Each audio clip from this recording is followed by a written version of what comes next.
What's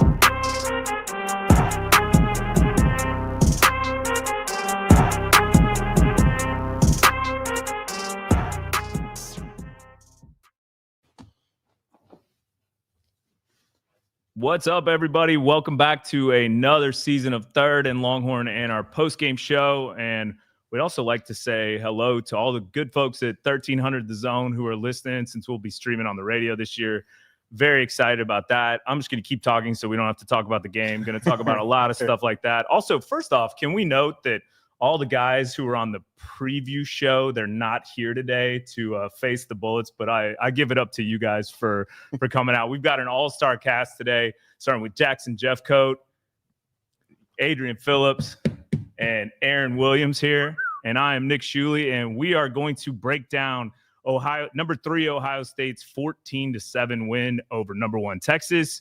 This one's going to be a little painful, guys, but we're going to go through it. First off, we made our predictions. I stand by my prediction. I did not know what to expect, and I'll give it up for Ohio State today. They took care of business at home. But Jackson, what are your thoughts on the game, man? Yeah, as ugly as it looked from most of the game, at least we could make it a 1-point score. I mean, that's me being positive, but we couldn't get anything going offensively. We couldn't move down the field. This is tough. You got to be able to score points. You got to be able to stay on the field and allow your defense to do something against an offense that's good with a young quarterback as well. Adrian, what are your thoughts, man? I think the main thing that really stood out to me, you lose the game, you definitely don't want to drop. But if you do drop a game, you want it to be early and you want it to be against a quality opponent like it was today. One of the things that I was most frustrated about were the penalties, because the penalties eventually translated into points, and that's essentially what got us beat. If you look at the first drive of the game, it was a drive killer right off the bat. Like, we're going down. I think for Sark, what it seemed like for him in the offense was we wanted to keep this defense on their toes, no huddle, not give them the opportunity to sub guys in and out. But then when you have a false start or when you have a holding, like, that kills the drives. And defensively, like, you went early on first, second down, and then you get a holding call, or you get a hands to the face twice. Like, those type of penalties kill you, because that's a safety. If LaFowl doesn't get the hands to the face, that's a safety. I think it's third down if Colin Simmons doesn't get hands to the face. Like, those are drops. You're off the field. So those type of things kill us. That's one of the things that I was really disappointed about. Other than that, like, first game jitters, everybody hyped up Arch, but people that played football and really understand the game, like, really knew what to expect. So we saw the first game jitters. It was a big game. It could have went either way, but I think the penalties and the turnovers and not getting the 4 downs are really what killed us. Yeah. What are your thoughts, Aaron? I've been waiting for these. It's definitely totally unfortunate. I felt like we came out flat. Our first drive, I just felt like there was no energy. We didn't have one guy make a huge play. We needed a spark. We really didn't get that spark. Everyone's going to blame this on Manning and because of the hype that we put around him. But everyone has to understand, man, for one, his first game is against Ohio State in the horseshoe. True game. True game. Yeah. And that is super hard to be in that type of atmosphere, to go in there and expect to go out and blast a good Ohio State team like they did. Yeah. If you want to look at the stats, it really doesn't look as bad as it seems. 336 total yards on Texas to Ohio State's 203. We have 170 passing. They had 126. We had 166 rushing. They had 77. So it shows you in stat-wise that we were in the game, but Ohio State just made the plays when it mattered. Mm-hmm. And that's what matters in a big, close game like this. 14-7, a low-scoring game. We're there. We just need a spark. We didn't have no momentum. We didn't have no type of just something to, like, really give us that go. I feel like towards the end, we were working on getting to that motivation. But penalties, 6 of them for 50 yards to Ohio State's 2 to 15. Penalties and turnovers is what's going to cost. And when you can't score on the 1 yard line, unfortunately, and you keep going down on fourth downs and we don't get any points, that's just the risk you take. So, unfortunately, hey, like Adrian said, if you want to lose one game, this is the game you wanted to lose to, especially to a number 3. Let's remember that we lost to a really good Ohio State team, and that Manny now understands what it's like to be under that pressure. Yeah, and I'm gonna do a little public service announcement to all the Texas fans. The sky is not falling. The world is not over. It is a long season. We talked about that this game, you really didn't have anything to lose. And I know that sounds weird in college football, but I think that's actually true. Like, this game, nobody's going to get penalized for playing this game, in my opinion. Yeah. We'll see what happens at the end of the year. But that's the other thing. This is game 1. Right. And normally in game 1, you can ease into it. We generally have an easier matchup. This isn't that. And was it you, Adrian, that said that you had friends that have played in Ohio State? And it's a different beast. It's a totally different beast. Like, everybody that talks about playing in that environment, they easily say like it's one of the top 3, one of the top 5 environments to play in. So for us to go out there and lose 14-7, it's just a lesson. Like, we learned a lot of lessons on how to lose a game in a good environment. So we're gonna grow from this. I know Sark and them are gonna have them boys working this whole week, and we're gonna see what they're really about. Yeah, and I think look, you learn a lot. You learn a lot more from losses than you do from wins, right? And if you're gonna drop one, this is probably the time to do it. And I'm not sugarcoating it. This wasn't pretty. Nah. Like, we expect more, and it didn't look like we thought it would, but there was a lot of pressure, and we didn't succeed in the first half. And even through all that, it was 7-0 at halftime. And the one drive they had, I believe there were 30, I got to check it. There were like 30 yards of penalties on that drive. Yeah. And we kicked ourselves on that one. It was, Colin Simmons, face mask penalty, and just constant moments where we could get off the field or something would happen that we didn't take care of business. But let's get go ahead. I think, like, man, when I keep looking down these stats, right? The stats don't tell the right story. If you weren't watching the game, you would be like, dang, this was a close game. Yeah. But if you watch it, you're like, ooh, we looked bad. And this is my positive side coming out and saying, I'm okay. Like, I'm okay with losing to this. We lost to a number 3, 14-7. It's not like they lost 35-7. Yeah. It's not like they got blown out. Yeah, we had the ball. Game. We were in the chance to win, or chance to tie. Sorry. And that should make every fan base, Longhorn fan base, happy to let you know, like, we came out super flat, and yet we still were up against a number 3 Ohio State team. It's unfortunate that we lost, but I see an upside to this. I mean, Manny's going to get more experience as time goes on. I'm sure Moore and Wingo are not very happy with their performance today. They're going to go back, look at the film tape, and get ready for next week. I mean, it's, like you said, it's not the end of the world. I think the reason why we're feeling the way we are is 2 things. One, the pedestal we put on Manning before the season starts, before we're not one stat. A lot of pressure. You put a lot of pressure on a young kid. This is a 19-year-old kid that has a great family history, but he's his own self. Yeah. He's his own person.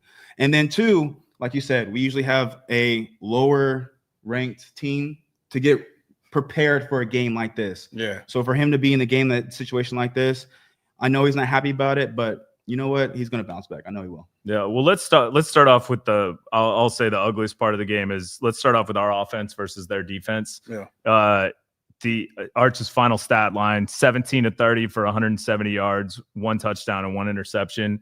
And most of that came towards the end. Like, that was a lot. I mean, I think late in the fourth quarter, he had like 70 yards or so. So it was a lot at the end, and a lot went in thanks to that Livingstone touchdown, et cetera. But give me your thoughts on that side of the ball. Because it looked like we came out with we wanted to run the ball, and we did. And we were moving it pretty well, but we kind of abandoned it a little bit to go to the pass, and Arch was hyped up, or he was sped up, was, I think, what it looked like. I think Sark just wanted to come out conservative in a way to allow Manning to get momentum and some push out in the first series. I just felt like we should have, like, at some point gave him the go to just take a shot.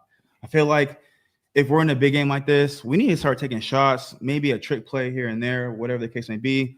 But when your offense is not producing the way you thought they were going to produce, you got to switch it up. But when we keep running the ball and we can't really get towards our first downs, and Manning I just felt like he just wasn't comfortable. He wasn't throwing in his correct mechanics like he usually does. There was a lot of like side it was a arm. lot of sidearm. There's a lot of like planted foot. I understand he has some pressure, but I just feel like the Manning that we saw last year was way more looser, had way more fun. Yeah. I just think first game, he's a starter, a lot of boom around him. Yeah. It's just one of those things, like I said. Adrian, what do you think, man? I think there's a few things that really go into it. We came out wanting to give them the chance not to sub. We came out with the no huddle, going fast. And one thing that a lot of people might not realize is Matt Patricia is a freaking mastermind. He comes from the Bill Belichick tree. Like, dude's a rocket scientist. Like he like really is. He's super smart. And one of their philosophies on the Ohio State defensive side of the ball is, are you going to be comfortable checking the ball down 15 times to go score? Like we're gonna do, they call it P coverage. We're gonna do P coverage, max coverage on early down, and we're gonna give you this 5 yards. But if you go for anything more than that, it's gonna look ugly. So he did a good job with that, and he also did a good job attacking our offensive line. And I think that's what flustered Arch a lot, just because even though you're not getting touched, when you see those, you know how it is. When you're getting close to the quarterback, they don't like that. Hands on them. Yeah, like when you start to get a little jittery back there. So they were running Texas stunts. They were running coffee house blitzes, which are blitzes that you saw early in the game where the linebacker looked like he was about to go off into coverage and then come back around. Like they were loading one side of the offensive line that you saw where I think Baker is our right tackle, and it ended up missing 11 coming off the edge. And it might have been a protection thing in there. So they did a good job with the first game out, not really knowing what to expect from their defense, just throwing a whole lot at them and saying, hey, can you handle this? And honestly, for the most part, like we did.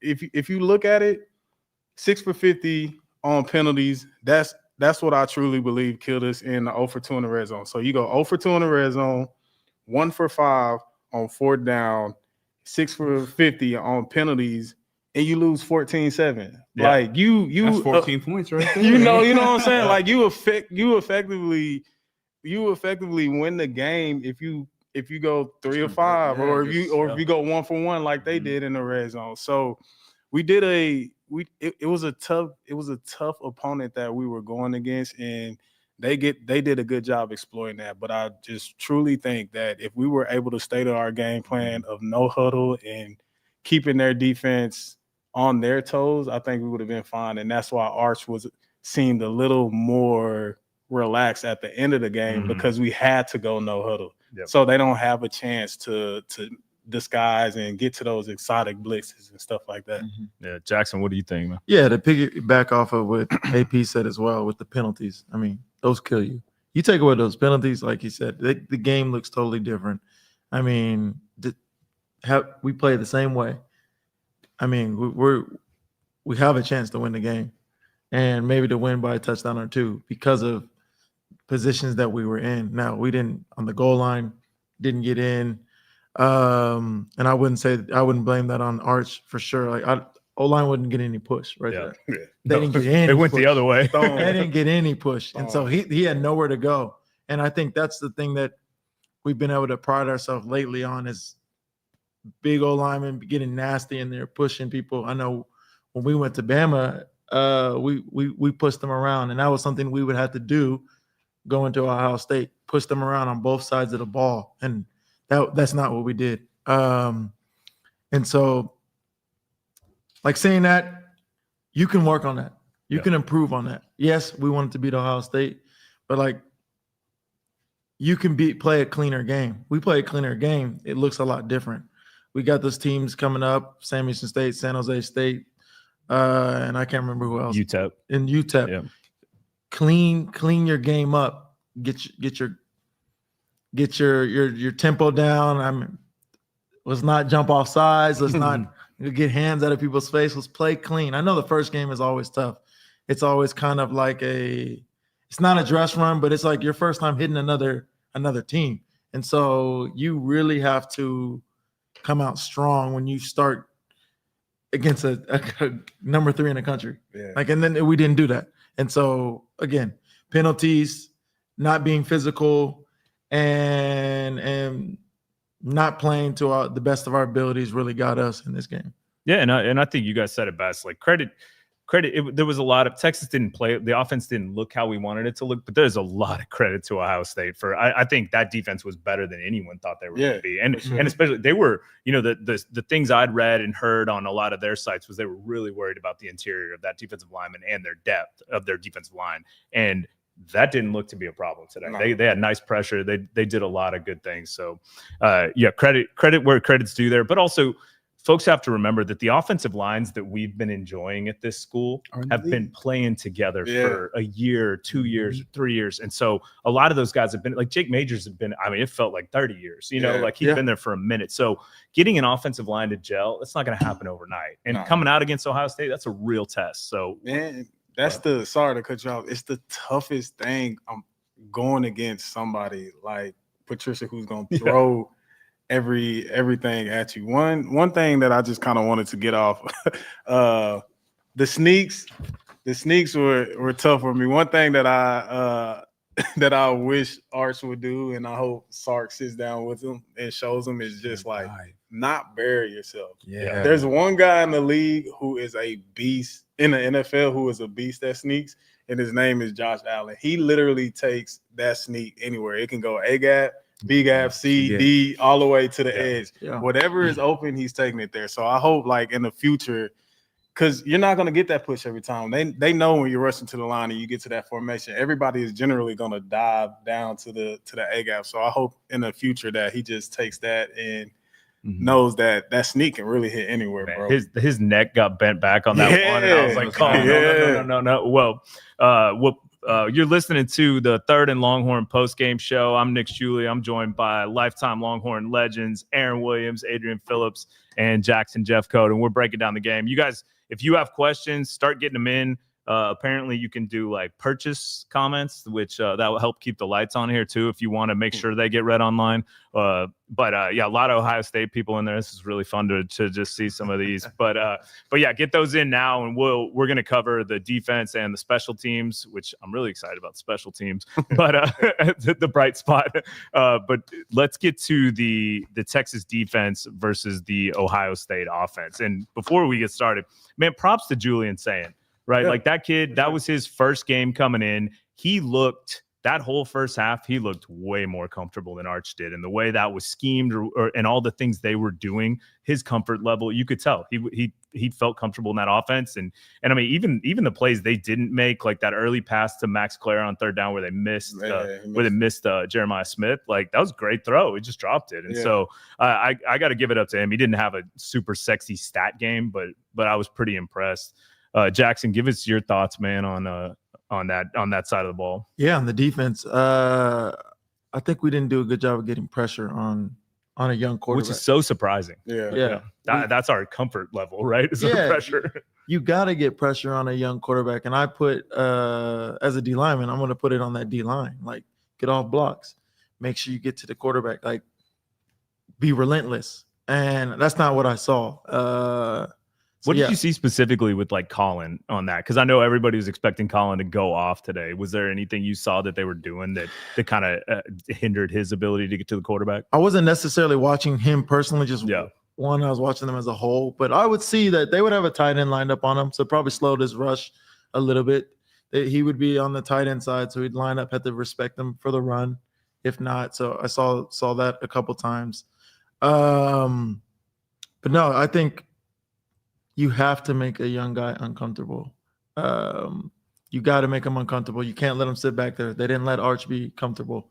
Yeah. And so, I mean, even if sending an extra guy, you got to be able to get there. You got to hit him.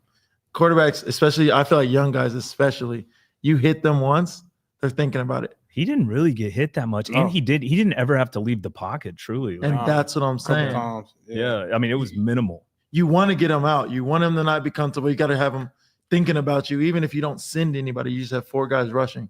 You want him to think like, oh, is somebody coming? Not focusing on what they have going. So that's my opinion. I didn't feel like we did well getting pressure. And that's big for me. These guys can speak more on the coverage side of things, but I would like to see more pressure, even just sending 4 or 3. Yeah.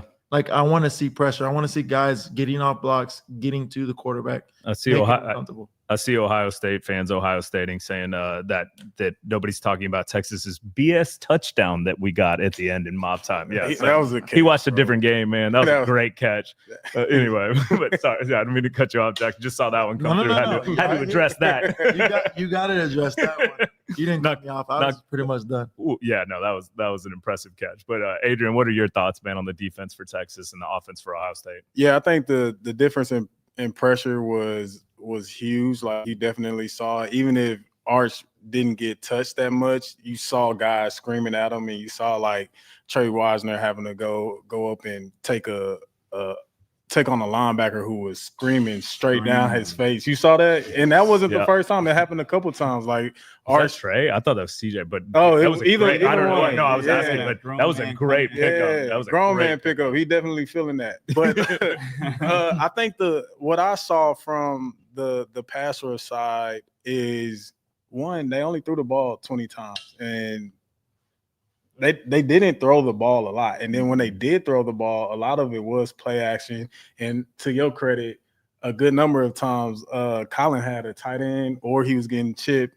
by a back to his side. So they did a good job taking away that rush. They wanted to say that if these guys got a sack on sand, then it was going to come from the interior or it was going to come from the pressure. Now, on the flip side, with us, one of the reasons that we weren't getting a lot of pressure is because we were playing coverage as well. They got a dog outside. Like you know what I'm saying? Yeah. So if you gonna send one extra, okay, 4 gonna be by himself. Yeah. You know what I'm saying? But again, I was saying like we need to be able to get there with 4. That's play true. action or That's not, like you got to be able to convert. Yeah. And you got to go. Like you feel, because with play action, the old lineman's not gonna try to run you back. He's gonna get on you tough and kind of push and like hold. Yeah. That you got to convert and go. And that I didn't see that. Yeah. I didn't see that at all. And that's tough. That's tough. So a lot of times, like you would see like last year, you would see Anthony Hill being able to blitz and stuff like that because our secondary will be able to hold up. And I think our secondary did a solid job today. I know we had the one go over our head, but I think overall, like you did what you were supposed to do against a solid outfield. So the pressure was a lot for me, but I think the first drive of the game going 4 and out, because they went for it on 4th down, going 4 and out, huge. Coming out after halftime, a lot of people think that was the OPI. They both were fighting him, Muhammad and Smith, going 3 and out again. Like that's huge. You're giving your offense a chance. So our defense played solid. We didn't get after him the way that I would have liked, but we got after him. You gave up 14 points. Yeah, I'm happy with to the number 3 team in the nation. Number 3 team. Yeah. You better not say nothing bad. There's stuff that you obviously want to fix, but bro, we gave up 14. And one of those drives was on us for penalties, but like otherwise, you allowed 7 points of like true like line it up. Yeah, which is impressive as hell. Yeah, bro. Like you, there's not too much more you can ask for. I'm actually really happy with the coverage. The DBs did a really good job. They held Jeremiah Smith, who's arguably one of the best receivers in the nation, to 43 yards. You won't get a lot of argument. No. We had one big play, and that's what I mean why Ohio State won this game. It's because Ohio State capitalized when they needed to capitalize. They had literally one big play, that one long touchdown pass. But the whole rest of the game, they had a good short yardage stop. They had a couple fourth downs. One of them they got, the other one, But I mean, the DBs held their own. Like you said, just because I know they only threw 20 times, and that's not a lot. It's not something as DBs we're used to. but that should give you a sign of that the DBs are doing their job back there. You know, you take away a few penalties here and there, the one-on-one matches. I'm very pleased with them. Taff and Muhammad had maybe one or two plays that he wished he could have back. Yeah. But if we're talking the whole game, I would definitely give the secondary A-, B+ to this game. Mm-hmm. They put up 14 points. I mean, AP and I and Jackson, I mean, our goal every game is to at least not give up more than 17 points. Yeah. Mm-hmm. Yeah. And if you don't give up 17 points, you at least give yourself your offense a chance to put more points on. And that's another thing I'm happy about the defense. They gave our offense opportunities to try to put points on the board. Yeah. It's not like we were struggling and we barely got the ball to our offense. Defense got put in unpredictable positions with the turnovers. Sure. And the defense held their own. And it could have been a lot worse, but because of the coverages was good, like Jackson says, pressure is so critical and so crucial to a game. Right. Because you give quarterback enough time. I'm not sure if anyone's ran longer than 7 seconds. It's a very hard task to chase somebody for 7 seconds and have the quarterback feel comfortable back there. So I'm really pleased with our secondary. Obviously, we need to do a little bit better job up the front. Our tackling was pretty good. It didn't seem like we missed a lot of tackles today. Mm-hmm. But we executed. We didn't have a lot of MEs, mental errors, for those who don't know what MEs are. So I'm pretty pleased with it. Just gotta, try to get turnovers. When the other team gets turnovers, you gotta match it. Yeah, takeaways. When you don't match it, it gives it a harder opportunity for our offense to go out there and score. Yeah, and I think the thing that people aren't talking about is that Ohio State receiving core, like that's NFL talent, right? Like Jeremiah Smith's NFL, Carnell Tate's NFL, and Brandon Ennis possibly, and Max Clare will be one of the first tight ends taken in the draft next year. So you've got insane talent, and nobody went off today. Nobody did that. And I think I was getting texts from people being like, what's wrong with our defense? I was like, what's wrong with our defense? What are you looking at? Solid. Like to allow, hold them 7 points in the first half and 7 points in the second half, that's all you can ask. Right. And if you ask Sark, hey, if you told Sark before the game, hey, we're going to hold Ohio State to 14 points, he'd be like, we're going to win that game. Because we're going to score at least 3 times, right? And we couldn't do that. So I think I was pretty impressed by the defense. The one thing that was so odd to me was our lack of pressure, but I think that was also schemed up, right? Like it was quick passes. It was like everything was made to keep saying feeling comfortable, and they did a great job. I give it up. They're a well-coached team. That's a good football team. Yeah. And Higgs, what do you got, man? You're looking at the stats too. It's just that there was only one big play, and it was a phenomenal catch. I mean, that was a 40-yard play, and Gilbo got a hand in there. And, so that thing, you look at their longest runs were 8, 6, and 1 yard. I mean, they didn't gash anybody up, so I'm not worried about the defense. You asked me in AP before a game that their best receiver is going to have 40 yards. We did our job. That's a win. You know what I'm saying? So it's like the numbers don't really show the performance of what happened. It's just, Well, and in our pregame breakdown, we said this defense was going to have to carry this team for the first part of the season until the offense can get it figured out and get, momentum. And I think these next 3 games are going to be really good for that, right? Like you can't take anything for granted. This team, like we didn't play well enough to just assume we're going to walk into anybody and win, but we have 3 games to start getting ready for this SEC schedule and really start to hopefully find our offense, because that's not going to cut it this season in the SEC. We know that. No, sir. Yeah. One game at a time.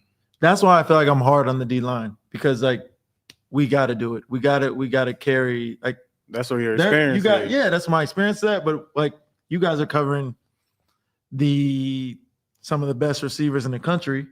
Like we got to make this job a little easier on you. And so they didn't play a bad game, but they didn't get the pressure they needed. I think that we just got to clean things up. Like there is some positives in the game, like a lot of positives. Like we're seeing, like the numbers. Like you look at the numbers, you're like, damn. Like it looks like we could have won the game. We have more yards, we have more passing and rushing yards. But it's all about situation. Where did they get their yards? That's the only thing about the stats. They don't show you where the field position was. Exactly.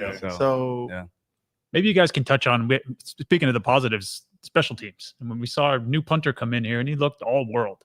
That's we're going to special teams next. And if you're just joining us, you're listening to the Third and Longhorn postgame show. My name's Nick Shuley. I'm joined by Lifetime Longhorn legends Aaron Williams, Adrian Phillips, and Jackson Jeffcoat, and our man on the stats and the computer back there, Mark Higgins, as well. Shout out to Derek Joe on the board, who always is the one kind of running the show, so everything looks as good as it does. That's all Derek. We appreciate you, man. But let's get into my favorite part to talk about, the special teams. We did not get a chance to really see Mason Shipley. He just got an extra point today, the new kicker, who's only missed 4 kicks in his entire career so far. But we did get to see Jack Bomeister punting, and man, I was, sarcastically saying, are we going back to the days where, our punter was our MVP when the Michael Dixon days? But man, Bomeister ended up 4 punts, averaging 46 yards, but the 3 punts that he had to get inside the 20, he got inside the 20. And I mean, they were pinned deep so much. Inside the 10. Gosh, you talk about that. You talk about a pro. I'm excited, man. He might be my new Bert Auburn this year. So we'll see. Nick's got a crush. Not in that way. Not in that way. No, people know I was hyping Bert Auburn. Maybe I shouldn't hype him this year. Let him do his thing. I think Jack is like, you know what? Let's just keep my name out your mouth. No, but let's. You guys want to open up the floor to answer some questions and some comments? Absolutely. Before we do that, can I just address, maybe someone can do a mental health check on this young man? There's a guy on Instagram. His name is Mike Saved, and it just says, I'm having a date with my toaster and bathtub. So maybe someone could check on Mike. Yeah. Hey, prayers for Mike. Yeah, Mike. Prayers up. Mike, it's not that serious. It's game one, buddy. It's week 1. Hey, seriously. He must have bet the house or something. You bet the mortgage. Seriously. All right. First comment from Aesthetic ABH. It's still early in the season. You will be fine down the road. Oh man, that sounds like an Ohio State person trying to comfort us. Thank you, but we don't need that. It's a 4th and 1 on the goal line. Can we please call a bootleg one time this year with the tight end dragging with the quarterback for a run pass option? Hook 'em. All right. Here we go. I saw a clip, and me and Quandre Diggs were actually talking about this. I saw a clip with John Gruden. There was a couch OC. He let him into the building, and he told him, like, draw up your best like red zone play. This is awesome. Like this is what that sounds like. I know like when we're looking at it from the eagle eyes view, like there's a lot going on, and some people might not have liked the idea of a sneak, but you're trying to catch them off guard. Like it is what it is. But hindsight is 2020. Wasn't a bootleg what everyone was yelling at Sark for in the last Ohio State game? Wasn't that the same thing? It was a toss. But, it was a toss. But like same thing, like perimeter runs. Like you ask defensive guys and you ask like offensive guys, what play would they rather run? Would they rather it be a direct play or a toss? They're gonna say direct every time. If you run sideline to sideline, like please, bro. Please, it helps us out even more. It helps us out a lot. And like CJ just drags like 5-6 yards to get down to the 1 on that one. So I think they were feeling like we got them on their heels. But I will say, man, I don't know what it is with this team, but anytime we line it up super quickly, not necessarily hurry up, but we just get to the line and run a play, we're always running backwards. Like, and I don't get it. For some reason, we just can't get that down. Boots sound good, but when you're that close you're taking away so much yardage when you go on, and you're allowing the play to develop so long. That's the thing about the ones that say boots is a good idea. Wasn't that Quinn bootleg where Jack Sawyer took it? Like, wasn't that? I don't think no, it wasn't a bootleg. You're talking about the toss, but there was something with Quinn where like that was the final play on the final play. But if you do a boot play, you got to imagine you got to hike the ball, you got to fake the run, right? Right. That's already 2.5 seconds. There it is. Now you got to roll across. That's another 2 seconds. Yep. That's already five seconds, right? Then you got to read your coverage, and I mean that's just way too much time for a yard. and then on top of that, what is defense usually calling that close to the goal line? Yo, we're pushing, getting dirty around the middle of the field. We're zero. So you're doing all that. You're doing all that. Somebody screaming. You turn it right into somebody. Right into pressure. So boots that close to the goal line just aren't ideal, and that's why you don't see them a lot. Now, if you wanted something like a boot, I think we played Arkansas last year where they kind of ran like the pick flat, like something like that. If you're in a shotgun, but you got to call that play, you can't hurry up and do that. But if you want a boot, then maybe something like that to cut off the half of the field. But a true boot, no shot. No shot. From Chan, those intermediate passes were way off by Arch. His mechanics were way less than desirable. He's trying to kill his wide receivers with the fastball. I just think it was jitters. I just think it was like, it's one of those, you're trying to do a lot, and you have to make a play, so you're doing anything and everything you can, so you kind of lose your basic mechanics, and because you're trying to do way more than what you're normally supposed to do, and you can tell the sidearms, the flat-footed throws. Yeah, I will say I'm very confident and say you probably won't see those throws like that the rest of the year. And like he skipped the first 2 balls, and then the other one was so far overthrown, which just shows you that you're trying to either gun it or you're just so hyped. And he been in the weight room. This was his moment. He been in the weight room. He gotta chill on the bench press a little. I mean, bit. that's whatever it is, 9 months worth of like waiting to throw that ball in a game, and you saw all that power in those. But I agree. But I think this is a great learning experience for him. It is good too, because I think people are going to back off a little bit. They'll start to underestimate him a little bit.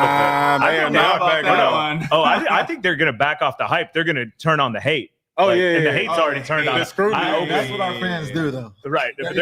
I saw a bunch of Quinn Ewers apology posts already and stuff, and I'm like, dude, it is one game. This kid started against Ohio State. Do you guys remember, like, Colt struggled against Ohio State in that Vince game. Young struggled his first year. Vince Young got yanked against Washington State in the bowl game. Like these things. It happens. You got to have experience. People think it's just so easy to go out there and play against a big time school like Ohio State at their home. And Matt Patricia. Come on, bro. A genius, a scientific lunatic that loves to like find ways to make you look stupid on the field. Yeah. And you don't get a lot of those coaches week in, week out. So I'm glad we got him week 1. He finally sees some exotic coverages that you probably won't see down the line. It's just going to make him an even better player. Yeah, I agree. It's a work in progress. He wasn't going to be finished today. And like everybody just expected him to be like #1 NFL quarterback, Heisman winner first game. And it's like, chill. He hasn't played yet. I think the circumstances really played into that a little bit, just because of how hard he had to like really overcome 2nd and 15 or, 2nd and 13, like skipping the ball into the dirt for a screen. Like there's throws that he definitely wishes he had back. I think one of the ones that he's going to be shooting himself. Don't say that. Killing himself in the foot. Dang, I said the same Don't thing. say that either. You said the same thing, huh? Can't take us anywhere. We'll be right back. Now, one of the things he's really going to be kicking himself. There we go. There we go. That's better. Is really the 3rd and 5 throw to Wingo. Like that's the one. Like, bro, there's nobody around. You just got to give it to him. And Sark's going to talk to him, just say, hey, put it on him, bro. Like, this don't have to be a fastball. And he has some fastballs, but I just think those are his mechanics anyway. And as he gets more reps, he will learn to know, okay, I need a little more touch here. I need a little more finesse. Sling it in every. It's going to come. Well, and I think Sark will definitely get on him a little bit about the sidearm, right? Like he was like sidearm gunning. Like, right, there's a time and a place for a sidearm, but he was like squeezing balls into windows that I don't think he's normally going to do. So yeah, it is it's a work in progress. Go ahead. Arch's dad even said, like, this stuff is going to happen. It just happens. He's like, you guys are going to hype him up. He's not going to have the game that you wanted. Then you're going to be all on him and hate on him. Like, let the kid grow. Let him grow. Let him become what he needs to become. But to expect him to be that from the get-go without real experience is ludicrous. Like, he's going to be great.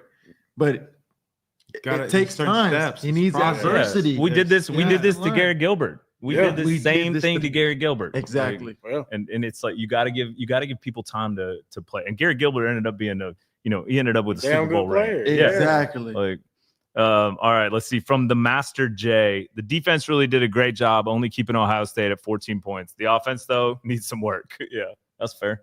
Yeah. It's 14-7, my guy. So, I mean, it doesn't really need much explanation. We kind of already covered all that. It's very clear, cut, and dry. Didn't come out swinging pretty hard. didn't make the plays that we were supposed to, and that happens. It is what it is, and we gotta. I'm just glad that 24-hour rule is now in effect because tomorrow is a new day, and we're gonna get ready for the next opponent. Yeah, they're about to be up down there tomorrow. They are. They're gonna be up down there, but man. the 24-hour rule is in effect. Don't let one loss beat you twice. That's a great line. From Jonathan Bruner, offensive line was surprisingly good, and defense outside of the penalties looked good.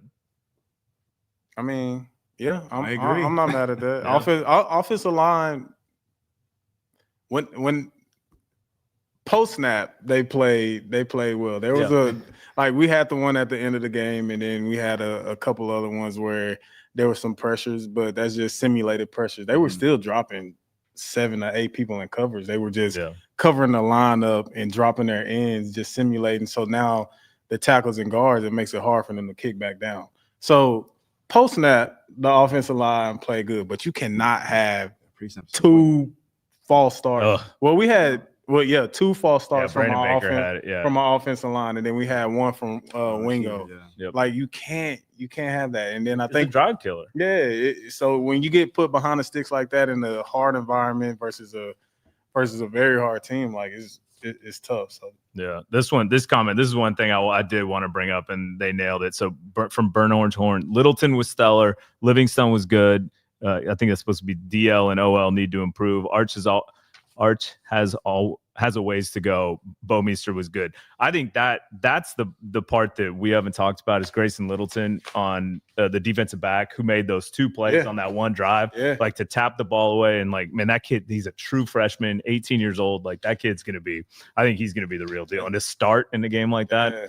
That's the keenest thing, man. The best 5 going to play. Yeah. He didn't care if it was 5 safeties or 5 corners. The best 5 are going to play. So if he was out there, then that means got confidence in him. He got a lot of confidence in him. There's so much talent in that room this year. They're trying to figure out ways to get all the guys on the field because you're so deep there. Not to mention that he was going up against Jeremiah Smith. That was a big time play. I mean, I think they were back to back, weren't they? Yeah, they were back to back plays. Yeah. That ball he tapped away on the 3rd down was unbelievable. Like he was beat, but then put his hand up and popped it out right at the end. It was impressive especially for a true freshman, man. Yeah. I was impressed by him. Also, I think something that I don't know that many people caught was everyone was expecting Cole Brevard to start and all these other people, but what ended up happening was Murad Watson and Alex January started. And I feel like Alex January got forgotten behind all the defensive tackle transfers, et cetera. And January played a lot last year too. So I think our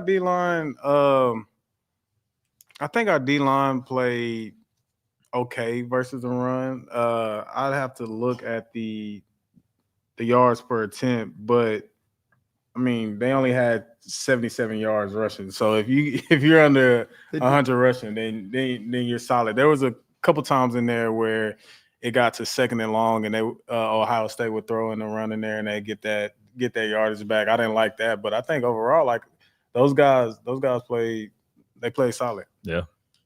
From I don't even know how to pronounce that. From Baxter and Wisner, 26 carries for 126 yards and 4.6 yards per carry.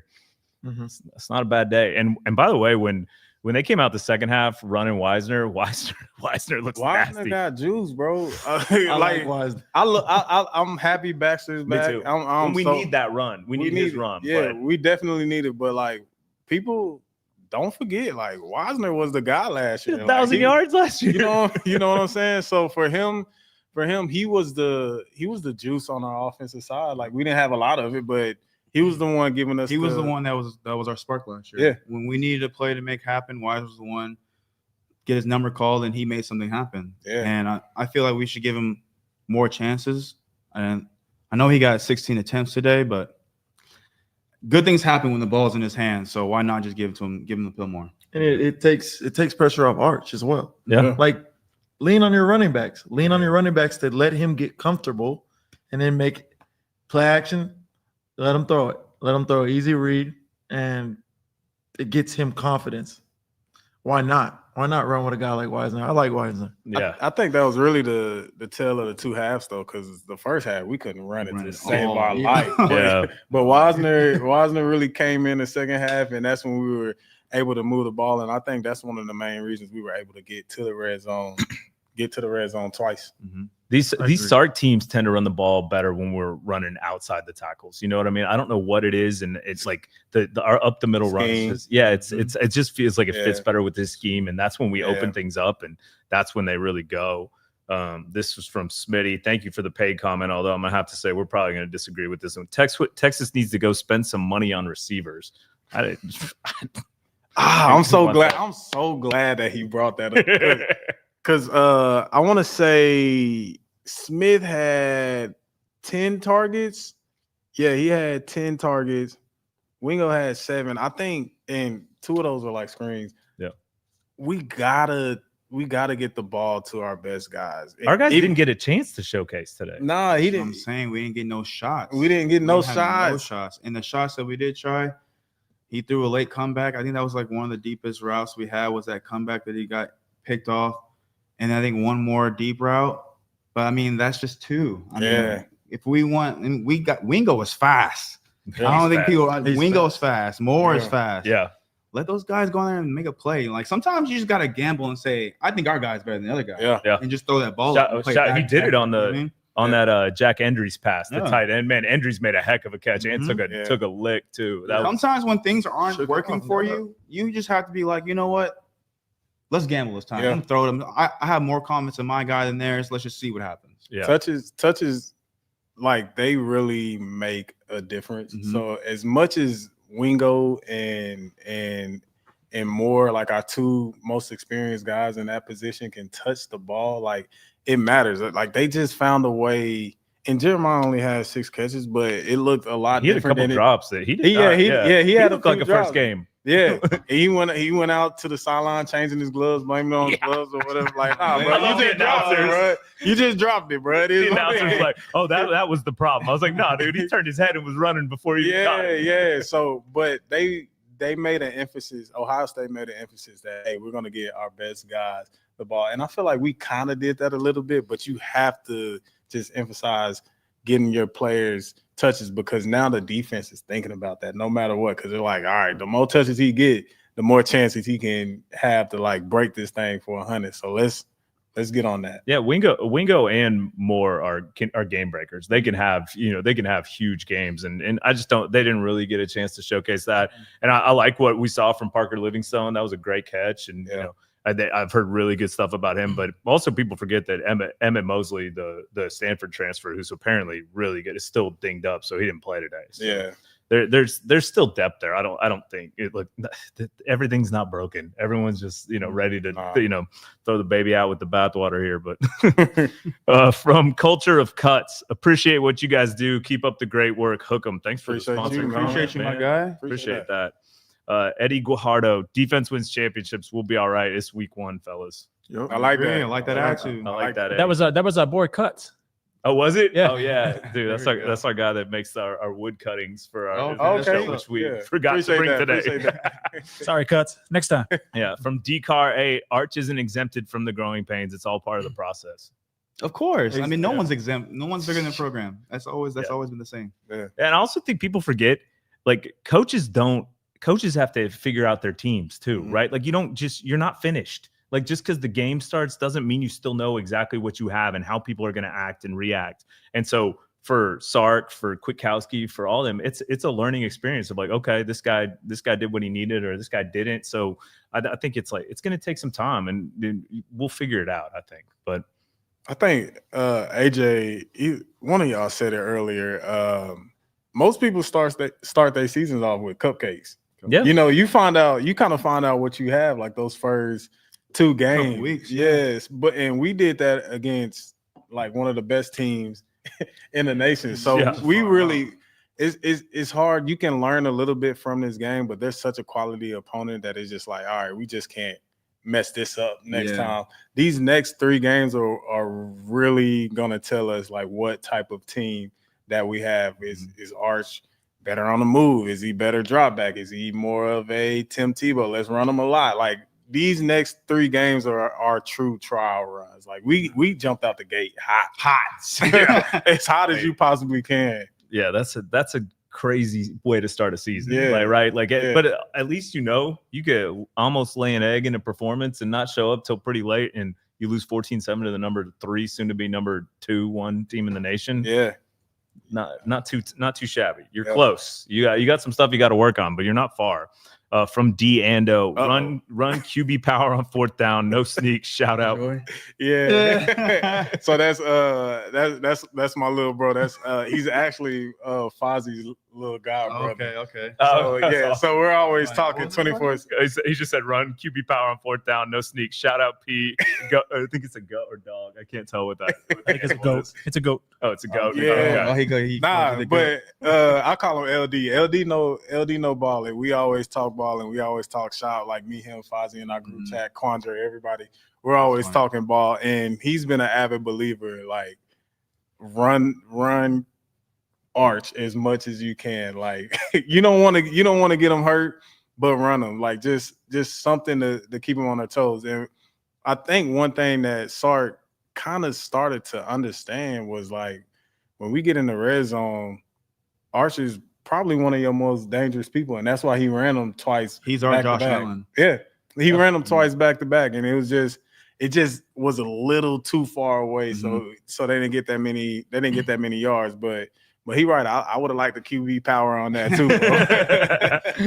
Well, this is our last comment, and then we'll probably wrap things up. From Casey Taylor, thank you for the sponsor comment. The bounce back is about to be lit. Hook 'em. I love the attitude. That's the attitude and mental that the players need to have in the locker room. I know the locker room was very silent and very not really the most fun locker room to be a part of, but sometimes that's what you need to kind of kickstart your season. And those guys know that they don't need us to tell them what they already know. Right. So I'm excited to see these guys play next week and just kind of fix their corrections and their mistakes from this week. Yeah. Well, guys, I appreciate you coming by.